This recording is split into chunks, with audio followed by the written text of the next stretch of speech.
Hello கார்த்தியா, ஆமாம் நீங்கள் தாய்லாந்துக்கு ஒரு இல்லீகல் பார்சல் நீங்க அனுப்பியிருக்கீங்க. அதுக்காக உங்களை டிஜிட்டல் அரெஸ்ட் பார்சலா? சிபிஐல இருந்து உங்களை கான்டாக்ட் பண்ணுவாங்க. ஃபர்தர் இன்வெஸ்டிகேஷனுக்கு ரெடியா இருங்க. அவங்க கேட்குற டீடைல்ஸ் பூரா சார் இல்லை சார், நான் அதுவும் பார்சல் தான் அனுப்பல சார்.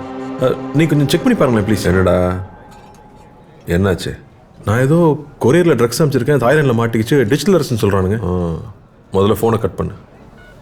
இன்னும் கொஞ்சம் நேரத்தில் ஃபுல் செட்டப்போட வீடியோ கால்லே வருவான். சிபிஐ ஆஃபீஸர் பேசுகிறேன், இதை பற்றி வெளியில் யார்கிட்டையும் சொல்லக்கூடாதுன்னு சொல்லுவான். உன் Aadhaar number, bank account number வரைக்கும் எல்லா டீட்டெயிலையும் புட்டு புட்டு வைப்பான். ஸ்கேம் கால்டு அது.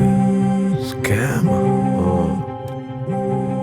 இந்த மாதிரி சிபிஐலேருந்து பேசுகிறோம், அமலாக்கத்துறையிலேருந்து பேசுகிறோன்னு சொல்லுவாங்க. உங்களுக்கு பரிசு விழுந்திருக்குன்னு சொல்லுவாங்க. பேங்க்லேருந்து பேசுகிறோம், உங்கள் ஓடிபி நம்பர் கொடுங்கன்னு சொல்லுவாங்க. இப்படி பல வித்த வச்சுருக்கானுங்க, ஏமாந்துடாதீங்க. நம்மளுடைய பேராசையும் அறியாமையும் தான் இந்த மாதிரி சைபர் ஃப்ராட்ஸ்க்கான மூலதனமே. டிஜிட்டல் அரெஸ்ட்டுங்கிற ஒரு சட்டமே நம்ம சட்டத்துறையில் இல்லை, நம்ப வேண்டாம். இதில் மக்கள் பல கோடி ரூபாய் ஏமாந்துருக்காங்க.